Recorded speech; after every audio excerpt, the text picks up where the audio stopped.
அதை இப்போ நீங்கள் சொன்ன அந்த இதில் அந்த வாக்கு சதவீதம் அந்த திமுக தலைவர் கலைஞர் கருணாநிதி ஒரு தொகுதியில் வெற்றி பெற்றாலும் அந்த வாக்கு சதவீதம் என்பது மிகப்பெரிய அளவில் சரிவு ஏற்படுத்தல. இது 10% இருந்து இப்போ கடந்த தேர்தலை பொறுத்தவரை 2.5% வரை அந்த வாக்கு சதவீதம் வந்து சரிவு ஏற்பட்டிருக்கிறதா தான் உங்களை கேட்குறேன். அந்த ஆமா சார், அதாவது மக்கள் நல கூட்டணி கேப்டன் எதற்காக அந்த இயக்கத்தை ஆரம்பித்தாரோ அதுக்கோசரம் வந்து அவர் முதல்வர் சொல்லி நாங்க மக்கள் நல கூட்டணி உருவாக்கணும். மக்கள் நல கூட்டணி மக்களால் ஏற்றுக்கொள்ளப்படவில்லை. அப்ப வாக்கு சதவீதம் வந்து சரிந்தது உண்மைதான். ஆனா அதுதான் எங்களுடைய நிலையான சதவீதம் என்பதில்லை. இன்றும் தமிழகம் முழுவதும் அதிமுக திமுக பின்னாலே 234 சட்டமன்ற தொகுதியிலும் 68,000 பூத்துலயும் வாக்குச்சாவடியிலையும் எங்களுடைய கேப்டன் கட்சி தொண்டர்கள் இருக்கிறாங்க.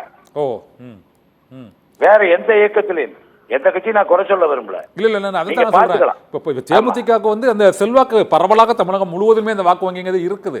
அது 2005 தேர்தல் 6 தேர்தல் இருந்தே எல்லா தொகுதியிலும் ஒரு 50,000 ஓட்டு போல வாங்குற அளவுக்கு அவங்களுக்கு வாக்கு சதவீதம் இருக்குது. இப்போ அந்த சரிவு இருக்குதா? அதுதான் என்னோட கேள்வி இருக்கு. இல்ல அதாவது அது வந்து நடுவுல வந்தது. அதுக்கப்புறம் எங்க கேப்டன் உடம்பு சரியில்லை. அதாவது எங்க கேப்டன் கட்சி தொண்டன் எப்படின்னா அவனுக்கு வேற எதை பத்தியும் வேலை கிடையாது. கேப்டன் ஒண்ணுதான்.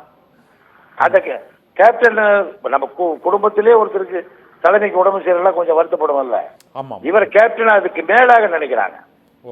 அதனால அந்த நடுவில் தொய்வு ஏற்படுறது உண்மை. அந்த தொண்டன் இன்னும் எங்க கிட்ட தான் இருக்கிறான். தொடர்ந்து இந்த கட்சிக்காக பயணித்துட்டு இருக்கிறான், உடைச்சுக்கிட்டு இருக்கிறான். இப்ப கேப்டன் பாடியில கழக பொதுச் செயலாளர்கள் எல்லா இடத்துலையும் எல்லா மாவட்டத்திலையும் கலந்து கொண்டு நிர்வாகிகளை கலந்து கொண்டு அந்த எப்படி தேர்தல் பணி செய்யணும்னு எங்களுக்குலாம் சொல்லி கொடுத்துருக்காங்க. அதன் அடிப்படையில் வேகமா நாங்க செஞ்சுக்கிட்டு இருக்கிறோம். நாங்க வந்து இது இந்த கூட்டம் முடிந்த உடனே எங்க மண்டல பொறுப்பாளர் போறாமே அந்த மண்டலத்துக்கு போயிடுவோம். அந்தந்த மாவட்டத்துல அந்த மாவட்ட செயலாளரோட கலந்து கொண்டு எங்களோட போட்ட சட்டமன்ற தொகுதி பொறுப்பாளரோட ஒரு ஒன்றியம் நகரம் பேரூராட்சி வரை கிளைக்கழகம் வரைக்கும் போவோம். அங்க போய் நாங்க பூத் கமிட்டி அமைப்போம். ஏற்கனவே பூத் கமிட்டி அமைச்சோம். நடுவில் இல்லாத இருக்கிறதுல மறுபடியும் புதுப்பிப்போம். இன்னொரு முக்கியமான கேள்வி. 2011 இப்போ வந்து ஒரு 41 இடங்களில் போட்டியிட்டு 29 இடங்களில் வெற்றி பெற்று எதிர்கட்சி ஆனது. அதற்கு பிறகு 2016 நீங்கள் இந்த மக்கள் நல கூட்டணி, இப்போ 26 இந்த 10 ஆண்டுகள் இடைவெளி கட்சியில் பல்வேறு மாற்றங்கள், அரசியலிலும் பல்வேறு மாற்றங்கள், புதிய சக்திகள் வந்திருக்கக்கூடிய நிலையில் இந்த இரட்டை இலக்க தொகுதிகளை சட்டமன்ற தொகுதிகளை 41 இடங்களில் போட்டியிட்ட தேமுதிக மீண்டும் அதே வலிமையோடு அந்த தொகுதிகளை பெற இயலுமா? இப்போ உள்ள சூழ்நிலையில் நீங்கள் என்ன ஃபீல் பண்ணுறீங்க? இயலுமாங்கிறதுல நாங்கள் கேட்போம்.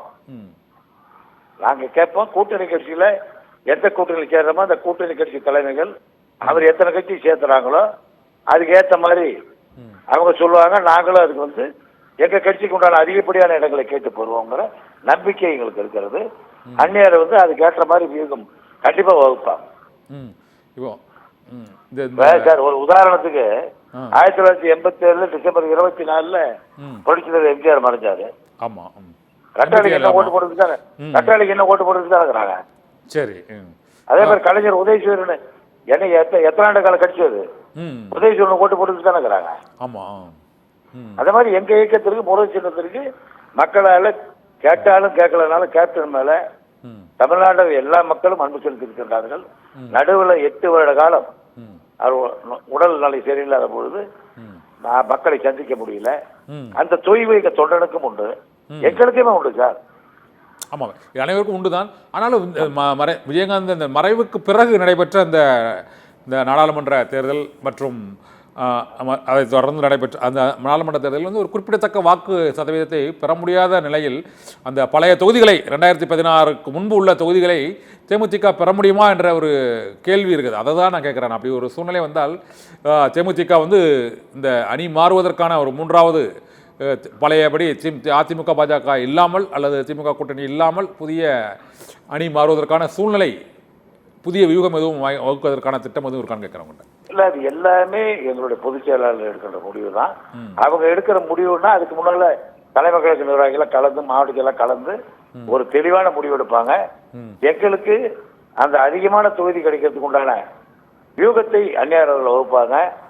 அதனாலதான் வந்து இப்ப ராஜ்யசபா எம்பி எல்லாரும் மாத்தி மாத்தி சொல்றாங்க.